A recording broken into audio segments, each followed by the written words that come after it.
여러분 안녕하십니까? 오늘은 핵심민법 11강 사기 강박에 의한 의사표시에 대해서 공부를 해보도록 하겠습니다. 먼저 핵심민법 11번째 강의인데요. 지난번 109조에서는 착오에 의한 의사표시를 공부를 했습니다. 자, 이번에 민법 조문에 사기 강박에 의한 의사표시는 110조에 해당이 됩니다. 착오에 의한 의사표시하고 사기 강박에 의한 의사표시는 약간의 연관성이 좀 있지만 둘 사이가 경합이 될 수도 있습니다. 그래서 그 부분에 유의를 해서 공부를 해야 되는 겁니다. 자, 사기 강박에 의한 의사표시 개략적인 걸 먼저 검토를 터치를 해보도록 하겠습니다. 자, 사기 강박의 의사표시가 110조의 의사표시가 취소가 되려면 먼저 요건이 필요한데 2단의 고의가 필요합니다. 그리고 거기에는 위법성이 있어야 됩니다. 자, 그러면 먼저 2단의 고의는 어떤 것인지 한번 보도록 하겠습니다. 자, 사기 또는 강박에 의한 의사표시지 사기와 강박을 동시에 해야만 그 의사표시를 취소할 수 있는 것이 아닙니다. 즉 사기에 의한 의사표시는 기망에 의한 의사표시를 말하는데 여기에는 2단의 고의가 있습니다. 기망행위는 신의 측에 반해야 됩니다. 모든 기망행위가 사기에 의한 취소가 될 수 있는 게 아니고 신의 측에 반해야만 그게 기망 행위가 되는 것이고 그로 인해서 취소가 가능하다, 그렇게 보시면 됩니다. 자, 이걸 좀 더 확대를 해보도록 하겠습니다. 기망행위는 신의 측에 반해 진실이 아닌 걸 진실이라 한다. 자, 이것은 적극적 기망에 해당되는 것입니다. 신의 측에 반해 진실이 아닌데 이걸 진짜인 것처럼 속이는 것을 적극적인 기망이라고 그러고 진실을 사실인 것을 아닌 것처럼 응패를 하는 행위, 그것을 소극적 기망이라고 하는데요. 적극적 기망이든 소극적 기망이든 둘 다 기망 행위에 해당되는데 이건 착오에 이르도록 하고 기망에 의해서 상대방이 착오에 이르도록 해야 됩니다. A와 B 사이에 토지를 매개로 하는 계약이 이루어지는 그런 과정에서 A의 토지의 필지가, 자, 간단히 그림을 그려보면 A의 필지가 지금 이렇게 두 개의 필지로 되어 있는데요.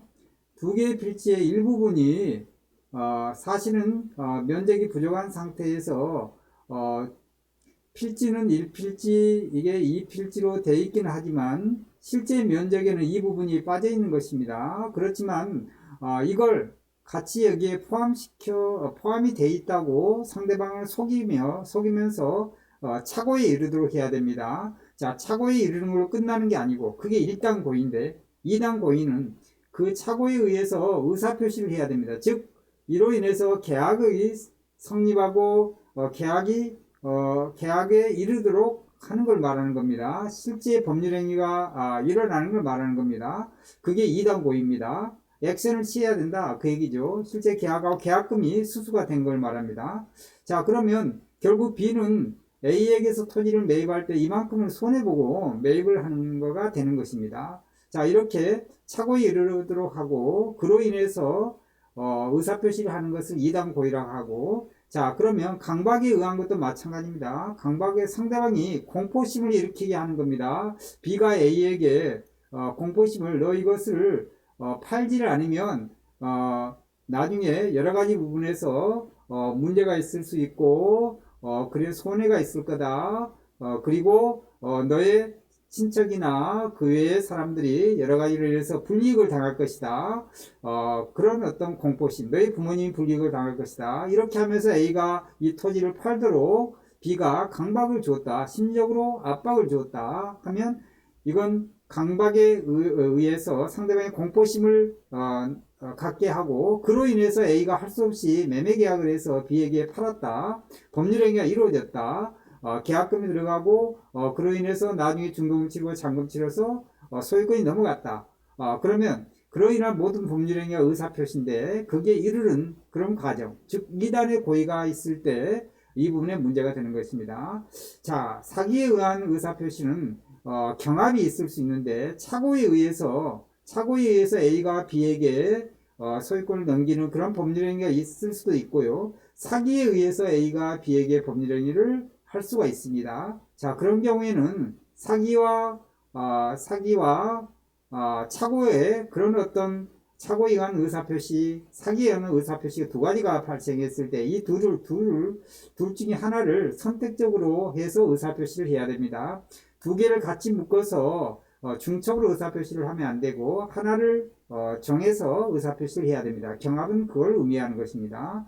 자, 그러면 강박에 의한 의사표시는 상대방이 좀 전에 말한 것처럼 공포심에 빠지고 그 상태에서 의사표시를 하게 하려는 그런 고의성이 있어야 된다. 자, 이단 고의만 있어서는 안 되고요. 이건 기본이고요. 거기에 인과관계가 있어야 됩니다. 그런 어떤 공포심으로 인해서 실제 소유권이 넘어가거나 법률행위가 이루어졌다. 의사표시가 실현이 됐다. 그러면 그런 어떤 공포심을 가지고 또는 어떤 협박이 됐든 아니면 어떤 불법행위가 됐든 해악을 고지했든 그로 인해서 공포심이 발생하고 공포심으로 인해서 어쩔 수 없이 계약을 하게 되고 불이익을 당하면서 B에게 이런 토지를 매매를 했다 하면 그런 어떤 인과관계가 있어야 되는 것입니다. 자, 거기에는 그 인과관계는 이법성이 있어야 되는 것입니다. 해악을 고지했다, 공포심을 갖게 했다, 이런 부분에서 이법성이 있어야 된다. 이 세 가지가 충족이 되면 강박에 의한 의사표시가 가능하다. 강박에 의한 의사표시로 인해서 취소가 가능하다, 그 얘기입니다. 자, 사기에 의한 의사표시도 요건을 갖추면 취소가 가능하고 강박에 의한 의사표시도 요건을 갖추면 취소가 가능한 것입니다. 자, 그 다음에 소송행위에서는 소송은 비록 강박으로 이루어지는 소송행위라 할지라도 이것은 취소할 수가 없습니다. 이건 단순하게 그렇게 암기를 하면 되겠습니다. 자, 그 다음에 또 중요한 게 하나 있습니다. 제3자가 있습니다. 제3자. 갑이 만약에 제3자다 하면 제3자 A와 B 사이에 계약을 하는 데 있어서 제3자가 등장할 수 있죠. 이 제3자가 토지를 지금 매매하는 과정에서 이런 공포심을 유발하게 해서 해악을 고지하거나 이런 부분이 제3자 갑에게서 있었다. 있었다 하면 만약에 B를 갑이 사기를 하거나 또는 사기에 의한 의사표시를 종용하거나 그로 인해서 공포심을 또한 갖게 하거나 해악을 고지하거나 해가지고 원치 않는 의사표시를 하게 했다. 제3자가 그렇게 되면 그 상대방은 상대방이 있는 의사표시가 있고 상대방이 없는 의사표시 있는데 상대방이 없는 경우는 언제든지 취소할 수 있습니다. 제3자의 그 사기나 강박이 있었을 때 말하는 겁니다. 상대방이 만약에 있다 그러면 거기서 중요한 것은 그 상대방이 있으면 상대방으로 인해서 사기 또는 강박에 의한 의사표시를 하게 되면 그 상대방은 즉 계약을 하는 당사자 상대방이 악의가 있거나 과실이 있으면 또는입니다. 여기 잘 주목을 하시면 악의 또는 과실입니다. 악이나 과실이 있었을 때 취소가 가능합니다. 역으로 다시 생각을 해보면 이 경우는 역으로 생각을 해보면 선의 무과실이라는 얘기입니다. 악의 또는 가실의 반대말은 선이고 무과실이다. 그 얘기입니다. 자, 그러면 갑이 B를 종용을 해가지고 A하고 계약을 하게 했다. 그러면 이 3자가 개입을 해서 결국은 사기나 강박에 의한 의사표시가 이루어졌다. 그런데 상대방 A는 B의 당사자 법률행위의 당사자가 선이 무과실인 경우에는 취소할 수 있느냐 그 얘기인데요. 악이나 과실이 있는 경우만 취소할 수 있고 선의 또는 선의 그리고 무과실인 경우에는 취소할 수가 없습니다. 이걸 알아야 되는 것입니다. 비록 제3자가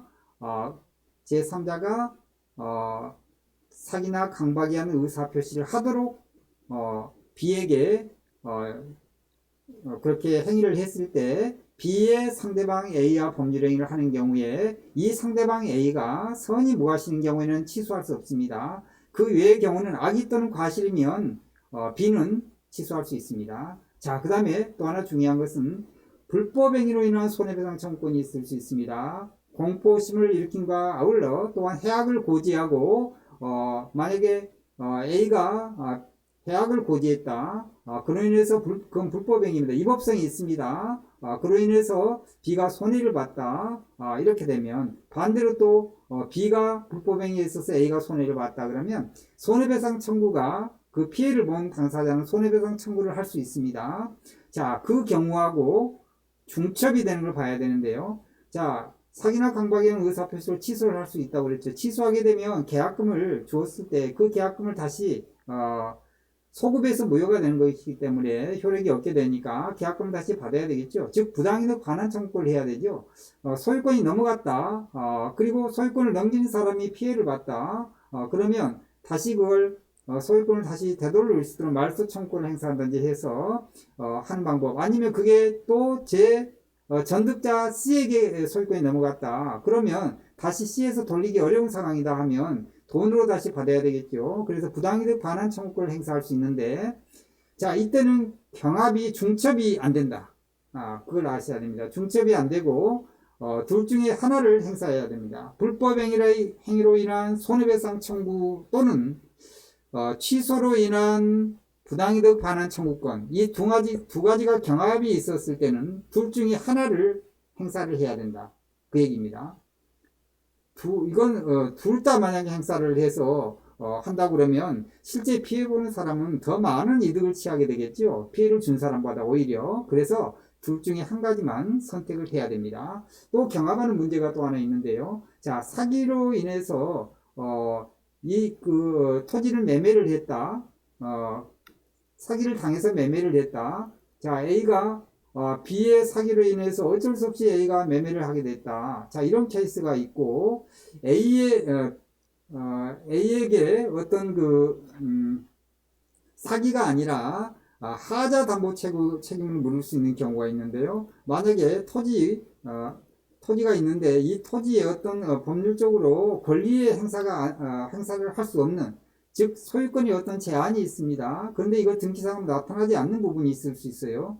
즉 하자가 있는 이 물건을 상대방을 속여서 B에게 팔았다.